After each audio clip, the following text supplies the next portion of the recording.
What is going on, guys? I hope you're having an amazing day. Now, today we're going to be looking at Candace Owens and her take on what actually playing the black card looks like and what it actually means. Now, to me, the black card means this simply. Whenever something happens to you or somebody does something to you, you claim it's because you're black. It's not because of the things that you actually did to put yourself in this particular circumstance. It's because you're black. Simple as that. That's what they say. Now, this whole industry is based on this whole entire people, political activists, I like to call them, fake political activists, honestly, that profit all off of this stuff. They claim that you're a victim, they claim that you're this, they claim that you're that. Now, this is actually a real thing that is happening in society today. This stuff is happening in society today. There are very specific people in the black community, specific leaders in the black community that push these narratives, that push all of this stuff. It's not because of the gang violence, it's not because of all of this sexual deviancy and all of this stuff in the black community. Is because of the white man, and that's simply it. Right there, that's one example right there of playing the black card. It's not because of what I'm doing, it's because that I'm black and that the whole entire world is against me. That's what they honestly think. This right here is a problem that I have seen dramatically increase over the coming years. Now, before we get into the video, make sure to smash that like button for the YouTube algorithm. Also subscribe, that really helps. Now, without further ado, let's get right into the video. You've heard about the black card, right? No, not the one from Visa or American Express. This one is much more valuable. There are entire organizations that have been built upon it, and individuals that have used it to acquire both wealth and influence. If this sounds like something you might wish to own, you should know that there is only one way you can get your hands on it. You have to be born with black skin. True. That's the only requirement. Really. You can be poor, middle class, rich, it doesn't matter. The black card will still confer upon you an entire history of oppression, even if you've never been oppressed. Flash the black card and most white people will cower. Play the black card expertly and you can win awards, make millions, all the while claiming that the people who got you there somehow hate you. With a black card, you can sell books full of indecipherable prose, because with a card that powerful, who cares if your words make any sense? You can call yourself a civil rights leader and shake down multinational corporations, or you can torch your own neighborhood because you didn't like the outcome of a grand jury verdict. See, and that right there is what I'm talking about. You see how she said you can call yourself a civil rights leader and actually do all of these things. You can call yourself a civil rights leader and make money off of this. That is a problem.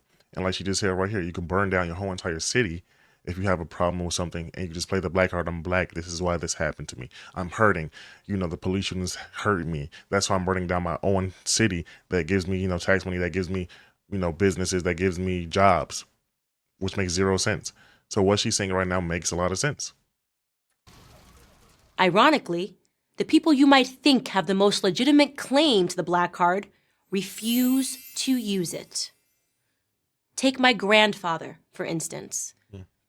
He raised me from the time I was 9 years old. Born in 1941 in rural North Carolina, he started working at age 5, laying out tobacco to dry on a sharecropping farm. Jim Crow, separate drinking fountains, and the KKK were ever-present realities. Wow. He was 17 when he married my grandmother. He made a living cleaning homes and office buildings until he saved up enough money to open his own cleaning business. The thing is, he never played any card. Nor did my grandmother. If they had problems, they didn't blame anybody. They just fixed them. And they raised me to do the same. Chores were a requirement in their household. So was reading the Bible every morning before school. I didn't like the Bible readings and I hated the chores, but I realize now that these small acts of discipline, although sometimes stifling, had a strong, positive impact on my character. I was a first-generation college student. Amazing. This was supposed to be the ticket to prosperity, but it wasn't. True. I left college with a mountain of debt and no practical skills. I had just $80 in my bank account and very few prospects. I could have given up. I could have dug deep into my history and declared myself a natural product of ancestral oppression. Even this, she could have said, I'm a black woman and they're oppressing me and they're discriminating against me because I'm a black woman, but she did not say that. specifically black women are like mega victims. I'm gonna just be honest about that. Like the amount of like black woman syndrome that I see online is crazy to me. I'm a black woman. That's why they did this to me. I'm a woman and I'm black. That's why they did this to me. Specifically the woman part first. They put the woman before the black, but they still say, hey, I'm a black woman. But they put the woman first, say, hey, I'm not a black man, because they're still men. They're black, but they're men, so they have better off than women because I'm a woman and I'm black, you know. So that is a specific thing she could have played that she did not play, and I do commend her for that. I think Candace Owens is a very strong woman. How strong a woman can be, if I'm being honest with you. So that's amazing. I could have played the black card and absolved myself of all responsibility for my own stupid decisions. Except I didn't. Because it would have destroyed my grandfather's legacy. True. I am proud that he had the fortitude to turn nothing into something, and I have no intention of reversing that something back into a nothing. My attitude comes with a price, however.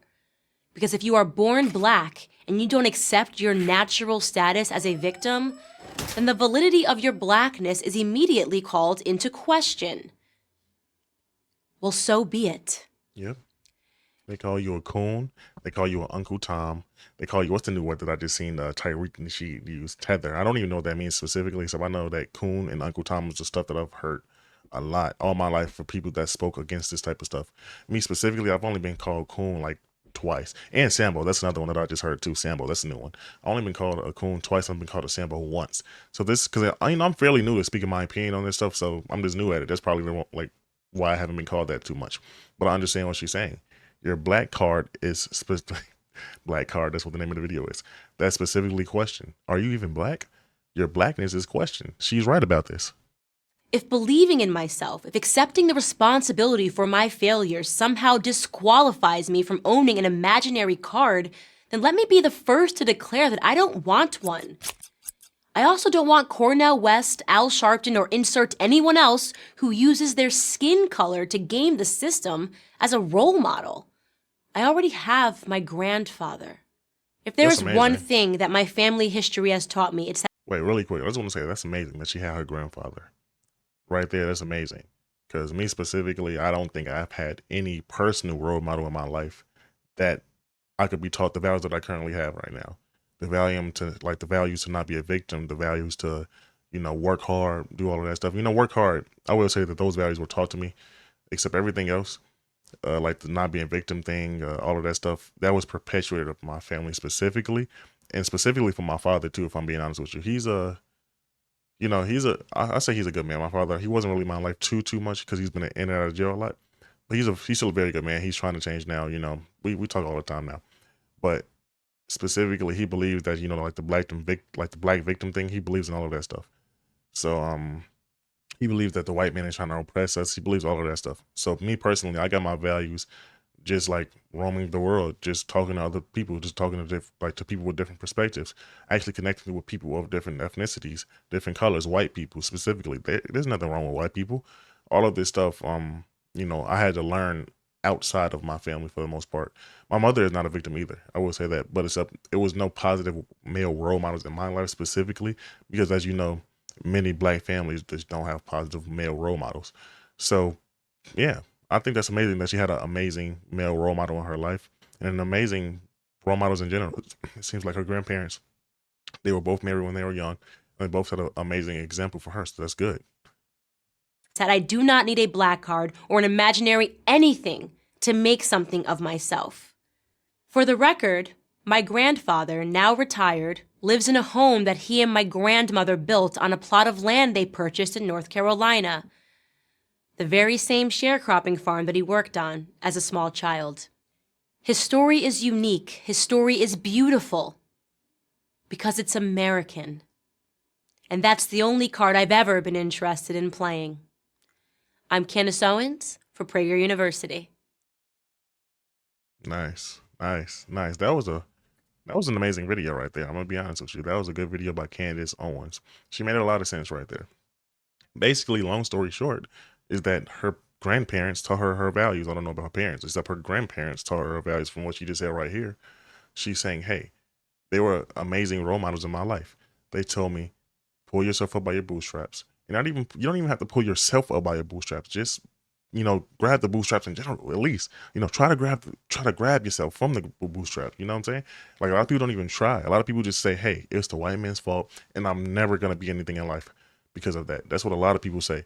So I get what she's saying with playing the black card thing. I get exactly what she's saying with this. Playing the black card is a very big thing nowadays. And it makes you a lot of money nowadays too. I'm gonna be honest with you. Like she said, Al Sharpton. Who else? I forgot the other people she said stuff. I know Al Sharpton specifically. He makes a lot of money playing the black card, playing the black card all the time, and he's one of the main people that benefit from it too. It's like, okay, so you're getting money from the poor black people to go into your pockets, but you're claiming that the white people are oppressing them when you're the ones that's taking their money for nothing, just for speaking honestly. What do you do? I don't even know any type of actual political activism that Al Sharpton does. But with that being said, I think this video has gone on long enough. My name is Jay Dottie. If you enjoyed this video, like and subscribe. Peace.